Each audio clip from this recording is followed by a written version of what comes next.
Hello, welcome to Miniature Realms. My name's Stuart and welcome to an unboxing video because this arrived in the post today. So this is Games Workshop's new Middle-earth strategy battle game starter set, The Battle for Osgiliath. I'll stop blinding you now by letting the light reflect off the cellophane. So I wasn't originally going to do a review of this box when I pre-ordered it a couple of months ago.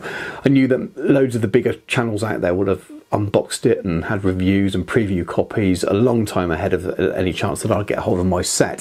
So it's kind of old hat a little bit. It's definitely a different game when it comes to the sort of fantasy and sci-fi market for YouTubers rather than us historical YouTubers that tend to focus on games made by what essentially are smaller companies.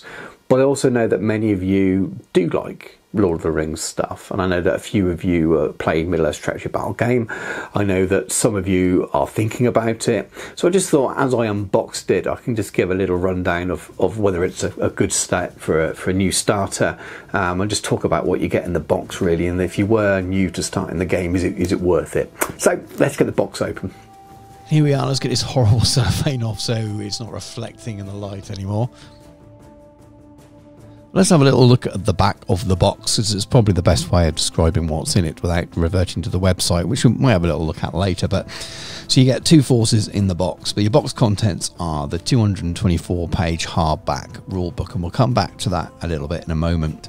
There's a 16-page scenario and profiles booklet, 12 six-sided dice, a range ruler, and some terrain, which you'll see on the box there as well. So it's very much you can put your miniatures together and get playing straight away. And then Forces of Good, you've got Faramir, Captain of Gondor, Madril, Captain of Athelion, and Damrod, Ranger of Athelion, and they are all brand new plastic sculpts that we've not seen before in the range, and as yet aren't available individually. I'm sure they will follow on later on, so that's the only way to get those at the moment. And then you also get 12 Warriors of Minas Tirith and 12 Rangers of Gondor, and these are the older sculpts that have been around for a long time now. And then for the Forces of Evil, you get Gothmog, Lieutenant of Sauron, or Lieutenant of Sauron, depending on how you want to pronounce it. And that is also a brand new plastic sculpt that replaces, or will replace, I believe, the current sort of resin one they do. Then 24 Morannon Orcs and 1 Mordor Troll, and both of those are existing plastic sculpts that have been around for a little while. Now, the set isn't currently available from Games Workshop website. I just had a quick look. So there was an initial pre-order in September when I ordered.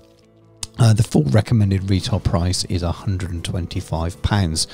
And it was a pre-order that enabled or promised that you would get your box before Christmas if you ordered then. So that was an initial pre-order, and I believe a new pre-order will be coming live very, very soon, and that's kind of the standard pre-order where you may end up waiting a little bit longer, so you may still get it before Christmas.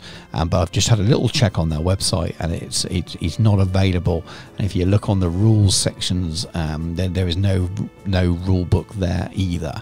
So they've obviously taken away the older version of that.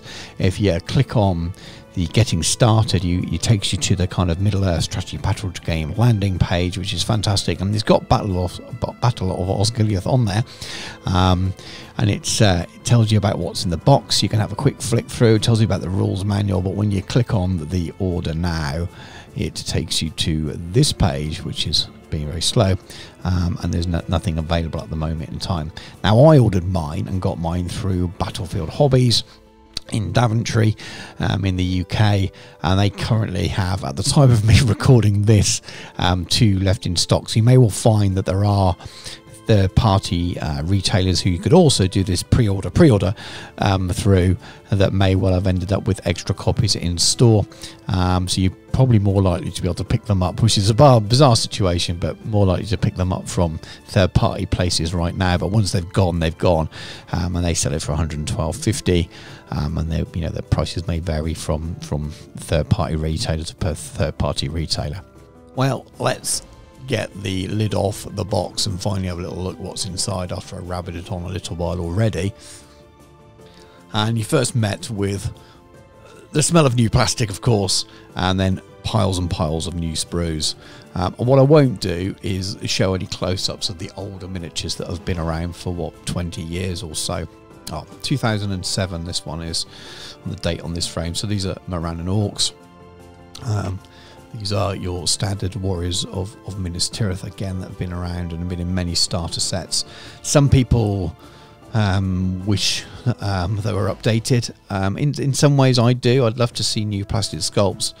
But the size of the game compared to some of the other games that Games Workshop do, the budget there doesn't really allow them to have a team that would, the amount of money and investment in order to replace each individual faction's plastic regular troops versus bringing out new characters. You just couldn't really do it, and it would put the price up dramatically. If these were brand new sculpts, they'd be the prices of the brand new Imperial Guard, etc, etc. So that's kind of what it is.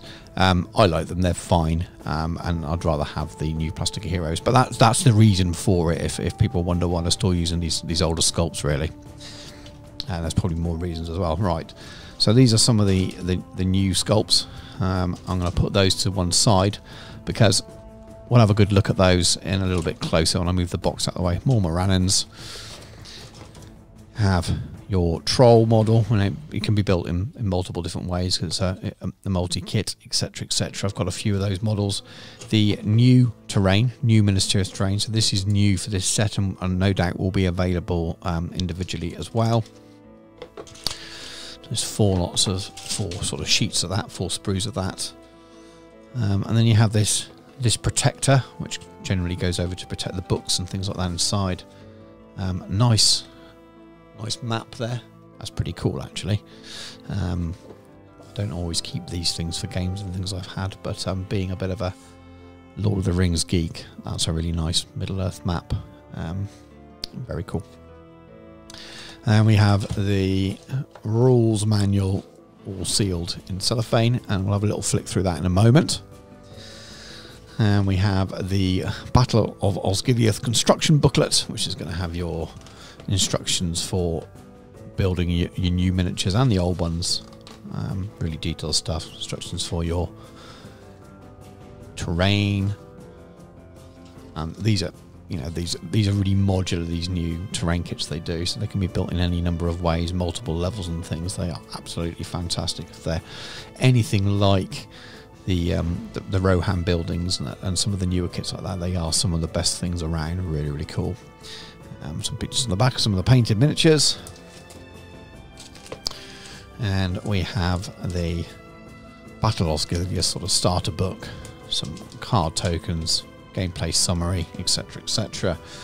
And then tucked handily under there is some bases, and then handily under this side more bases and some dice and a plastic range ruler. So this is the hardback rulebook, the brand new hardback rulebook. Now it's not really a brand new edition. So there are, let's see how many pages we got. So 223, including index, etc. So officially the latest edition of the rules came out in 2018. And then alongside that were a number of supporting supplements. If you're new to the game and want to know how it works, there is some army books that come with it with the profiles in, and there's an Armies of the Lord of the Rings and an Armies of the Hobbit, which sort of cover the 2 eras covered by the film trilogies.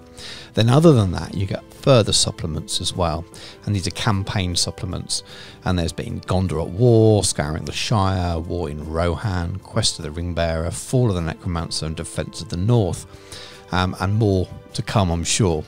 Now each of those supplements has additional profiles in, and rules for them, and it has something called Legendary Legions, which are further army lists, but they're kind of sort of restricted army lists, thematic army lists, rather than the standard armies of books, of which you can sort of pick from your whole faction with sort of limited restrictions, whereas the ones in the sort of campaign supplements choose a famous battle or era or something like that. So that's how the game's been supported. When I heard about this new starter, I was a bit concerned, like many people always are, with change, essentially, because the edition has been fantastic and probably been regarded as the best yet. But this isn't a change on those rules. All it is a little bit of an update and tidy up. with all of the FAQs for the last, what is it now? So if that's 2018, 2020, sort of 4 years plus, coming up to 5 years maybe. So at least 4 years worth of FAQs rewritten into the rules, and any of those changes that are on the standard rule book have been put into this. So it gives you an updated version. So you have the 2018 version of the rules, and you had maybe the last starter, the Pelennor Field starter. Then it's still absolutely valid, but you'd need a copy of the FAQ.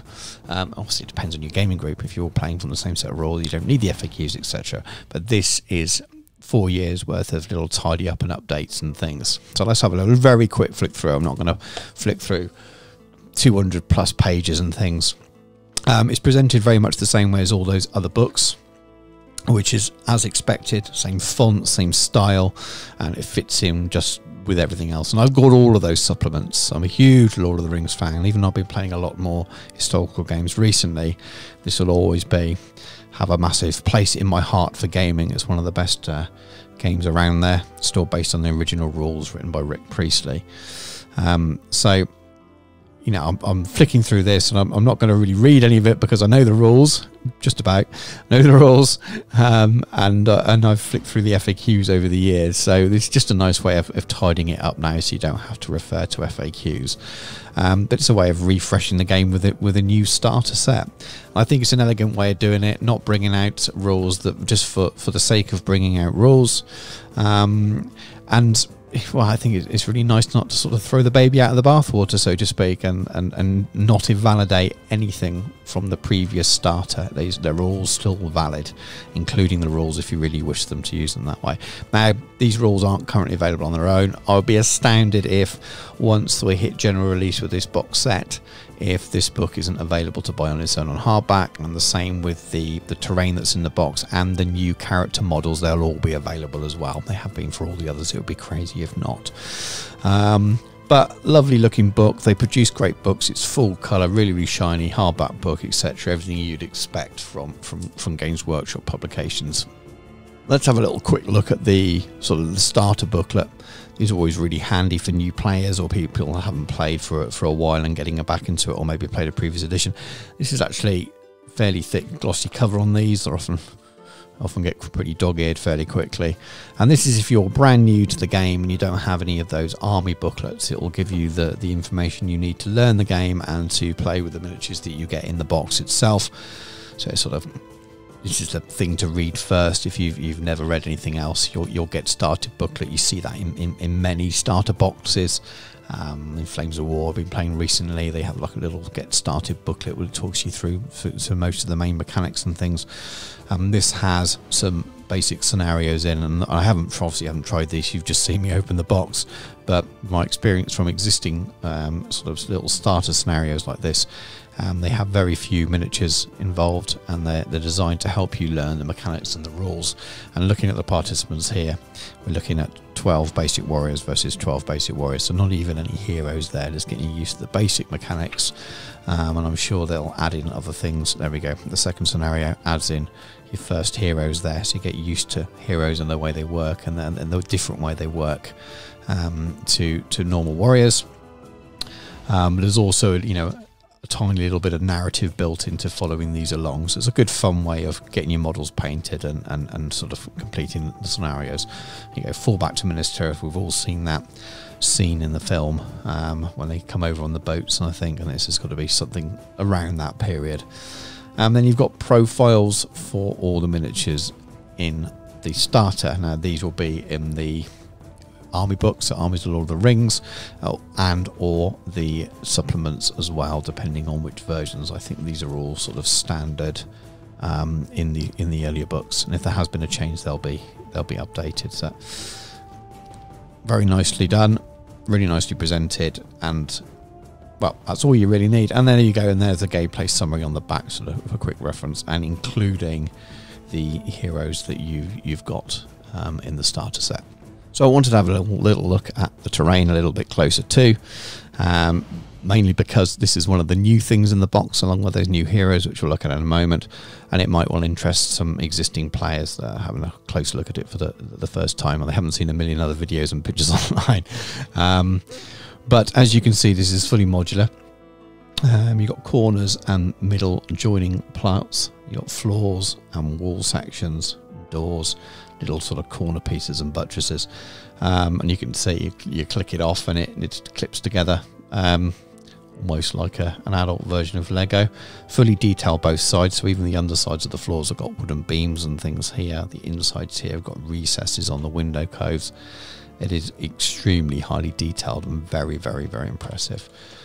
So that's not very ruined on that sprue there. This sprue here, more ruins, so you can see that they've been damaged, which is quite interesting. So it means that you've got the ability to build collapsed buildings and non-collapsed buildings if you want to, if you buy multiple of these kits, which I'm sure they're hoping you'll buy, and I'd definitely like to if time and money would allow. There you go, non-ruined again, and another ruined set. So very, very cool. You're only going to make a couple of corner ruins, I suppose, out of what's in the box or what you see on the sort of starter image pictures. But I know that these sets will be available separately, and I'm sure that they will be very popular and people will build some pretty impressive large Osgiliath and Minas Tirith sections of the city. So this is the new Gothmog frame. So it's obviously quite hard to see the way they, well, the miniatures like the way Games Workshop make models these days. They're very highly engineered in a way that there's hardly any mould lines showing or connections when you put them together, which is amazing. A little bit harder for people like to paint in sub-assemblies and things, but it's sort of the swings and roundabouts. I'll pop a little image on the screen at the same time as this frame so you can see what the finished miniatures are supposed to look like, just for a reference point really. But they're pretty impressive.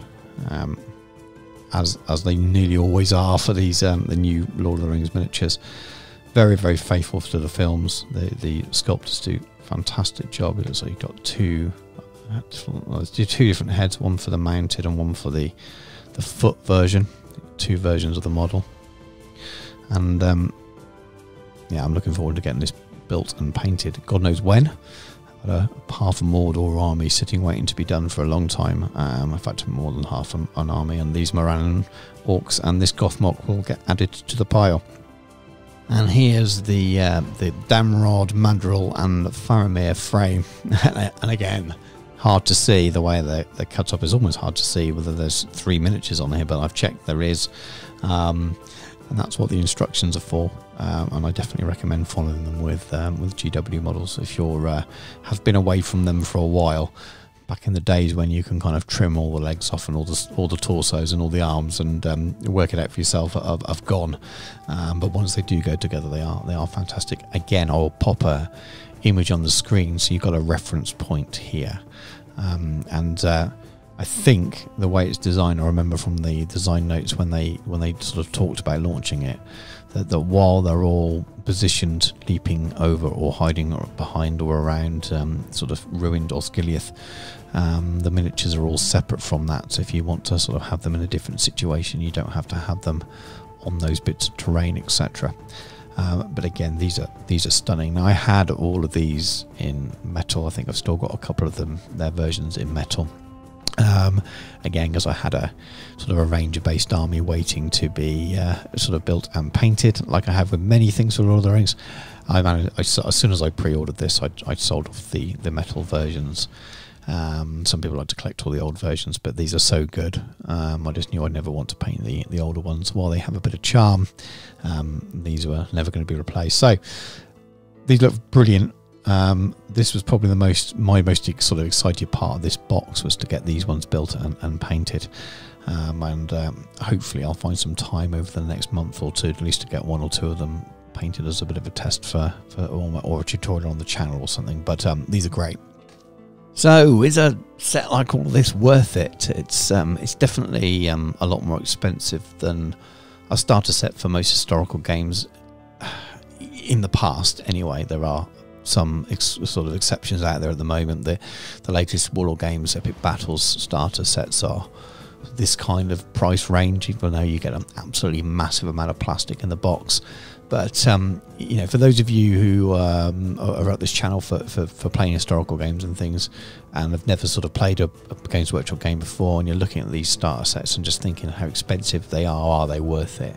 I think they are, if I'm honest with you. The warrior sprues, the sort of standard plastic warriors that you get at the moment, they're around £27. I think £27.50 recommended retail price for 24 of them, and there's 12 on each frame. So even at the third-party retailer, you're going to be paying sort of £22 for those. So just for the sort of the good and evil warriors alone, you're looking at something around the £50 mark. And then you add in your troll, and then you add in your characters, which are likely to be sort of £20 to £25 boxes on top. Then your rules are likely to be 35 or 40. If you buy them all individually, you're going to be making a massive saving anyway. So they are absolutely fantastic value, really. But try the game out. It's really, really good. There's loads of great channels on YouTube to go and watch battle reports and things. May even get around to doing some myself, and get my co-host out of the frying pan over to mine and get some film. That could be a good fun. I play this game mainly as a narrative way of playing. There are sort of two ways, well, there's three ways in the Games Workshop way. There's open play, which just means sling whatever you want on the table, but there's match play, which is your kind of points army lists, and then there's the narrative play. And in each of those scenario booklets, those campaign books I talked about, aside from the extra rules and army list, the more important thing is that there is usually a narrative campaign with loads of narrative scenarios in. Lots of them are sort of scenes from the films themselves, which is just brilliant. And I like to play the game that way. It suits me very well. So anyway, I hope you found this somewhat useful. You've probably not been watching this if you're a sort of real seasoned Middle-earth player, because you're well aware of what's in this set. If you have, thanks for watching anyway. Hopefully some of you that are sort of got one eye on Middle-earth because you like Lord of the Rings and you like the films and often thought about playing it, that you'll give it a look. It's definitely worth it. It's a fantastic game. It's very well written. It's very well moderated, and the team that run it at Games Workshop are fantastic. So give it a go, get a demo somewhere and see what you think, and you can't go wrong by delving in and trying out this starter. And you know what, if you don't like it and you don't like what's in it, you're going to make your money back, and you probably make a profit splitting this box and selling it off individually anyway. So I'd say go for it and have some fun with it. So anyway, thanks very much for watching. Take care, and I'll catch you soon.